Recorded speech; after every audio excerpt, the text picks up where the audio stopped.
As we move from the celestial worship depicted in chapter 4 to the unfolding narrative in chapter 5, we encounter a pivotal moment in John's heavenly vision. Verses 1 through 3 introduces a new element into the scene, a scroll held in the right hand of him who sits on the throne. This scroll, sealed with 7 seals, becomes the focal point of a profound heavenly drama that underscores the sovereignty and redemptive plan of God. The imagery of the scroll in verse 1, held in the right hand of him who sits on the throne, not only signifies its supreme importance, but also the divine authority and sovereignty of God over history and the culmination of his redemptive plan for humanity and creation. The scroll, written inside and on the back, is unusually full, suggesting that God's plans are comprehensive, leaving no aspect of creation or history untouched by his divine will. This manner of writing, which was uncommon due to the cost and effort involved in preparing writing materials in the ancient world, underscores the unparalleled significance of the scroll's contents. It symbolizes the depth and complexity of God's decrees, encompassing both judgment and salvation. The presence of 7 seals further enriches this imagery, as the number 7 is often associated with completeness and perfection in biblical symbolism.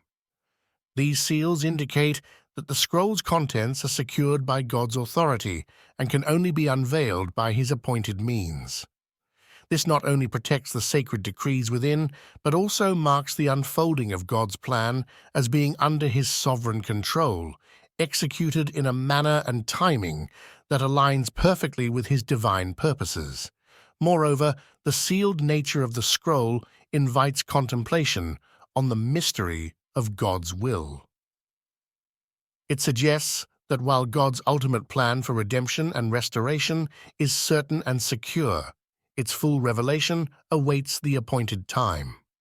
This tension between the already known and the not yet revealed invites believers into a posture of trust and expectancy, living in the assurance of God's promises while awaiting the fullness of their revelation and fulfillment. This scene in Revelation, with its focus on the scroll in God's right hand, thus serves as a powerful reminder of the authority and sovereignty of God. It reassures believers that despite the mysteries and challenges of the present age, God holds the course of history and the destiny of creation firmly in his hand. The imagery encourages a deep trust in God's sovereign will and his ability to accomplish his purposes, affirming that no part of his decree will go unfulfilled. The scroll, sealed with 7 seals, becomes a symbol of hope and assurance, pointing forward to the time when the seals will be broken and God's final purposes will be revealed and brought to completion. The introduction of the strong angel in verse 2, who proclaims with a loud voice the pivotal question of worthiness to open the scroll and loosen its seals, not only emphasizes the immense significance of the scroll's contents, but also the divine qualifications required for this task.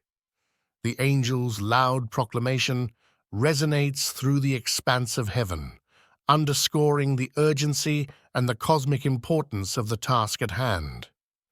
This is not merely a quest for one with physical strength or intellectual prowess, but for one who embodies the moral and spiritual integrity aligned with God's character, signifying a search for unparalleled righteousness and authority.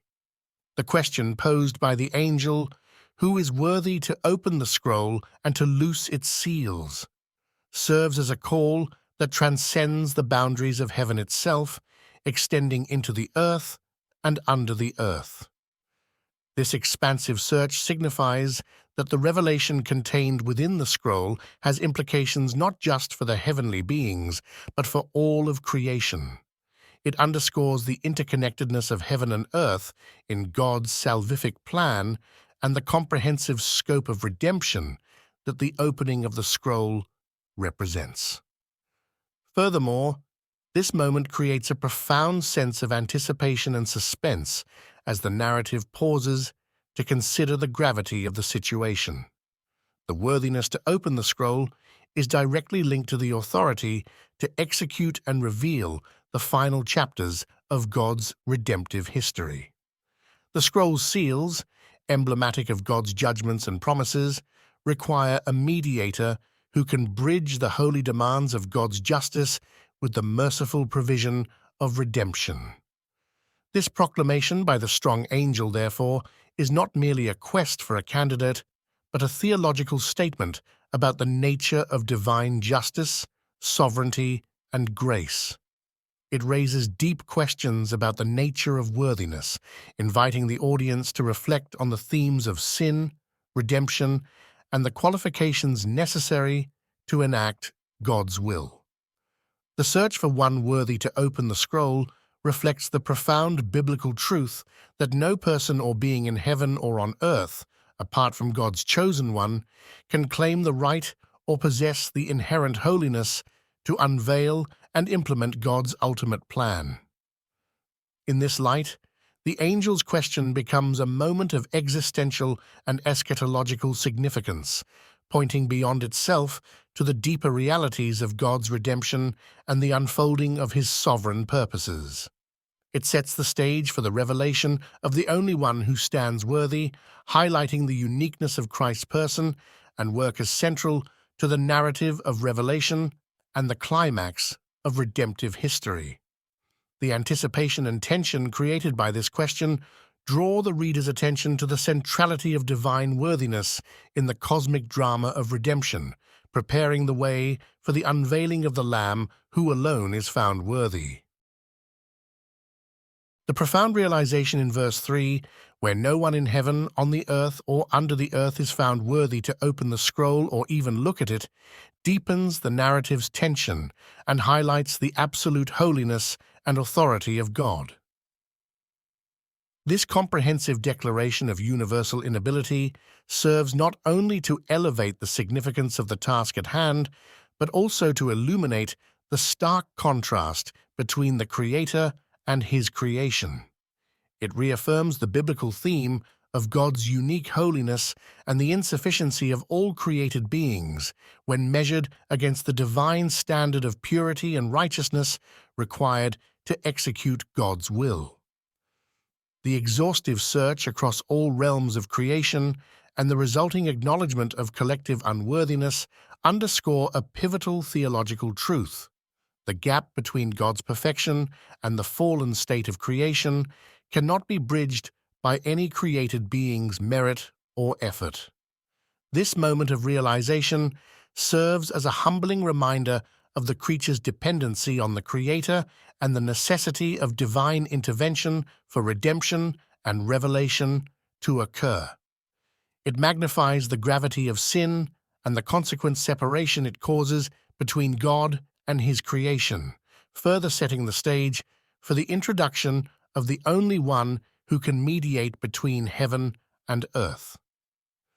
Moreover, this moment of universal inability amplifies the anticipation for the coming resolution, heightening the reader's awareness of the need for a mediator who embodies both the divinity to access the scroll and the humanity to relate to creation's plight. The silence across the cosmos, as no being is found worthy, emphasizes the solemnity of the moment and the profound longing for redemption and restoration that pervades the creation narrative. It accentuates the drama of salvation history, where the quest for worthiness becomes a mirror reflecting humanity's deep-seated yearning for reconciliation with the divine.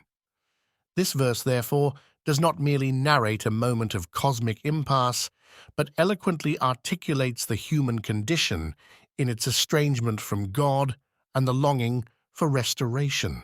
It sets a backdrop against which the worthiness of the Lamb, as revealed in the subsequent verses, shines with unparalleled brilliance, offering hope and pointing towards the fulfillment of God's redemptive plan. The anticipation and tension cultivated by this acknowledgement of universal unworthiness prepare the heart of the reader to grasp the magnitude of grace and the profound mystery of redemption that is about to be unveiled through the worthiness of Christ. This narrative moment, therefore, serves as a crucial juncture in the Revelation narrative, underscoring the central theme of redemption and the unique role of Christ as the only one who can bridge the vast expanse between a holy God and his fallen creation. For the believer, these verses challenge us to recognize the sovereignty and holiness of God. They remind us that God's plans and purposes are far beyond human capacity to initiate or unveil. The imagery of the sealed scroll invites reflection on the mysteries of God's will, which are revealed according to his timing and through his chosen means. The search for one worthy to open the scroll highlights the theme of worthiness, pointing forward to the only one who can meet the divine criteria, a theme that will be beautifully resolved in the subsequent verses. Furthermore, the passage encourages a posture of humility and reverence before the mysteries of God. Just as all of creation is found lacking in worthiness to open the scroll, we too are reminded of our dependence on God's grace and the centrality of Christ in revealing and accomplishing the purposes of God. It calls us to trust in God's sovereignty and his plan for redemption, even when his purposes are not yet fully revealed to us. Verses 1 through 3 set the stage for the unveiling of God's redemptive plan, emphasizing the significance of the sealed scroll and the search for one worthy to open it. This passage invites believers to reflect on the sovereignty of God, the holiness of his purposes, and our own posture of humility and trust in the face of divine mysteries. As we anticipate the revelation of the Worthy One, we are reminded of the central role of Christ in God's plan for creation and the unique qualifications he possesses to fulfill the will of God.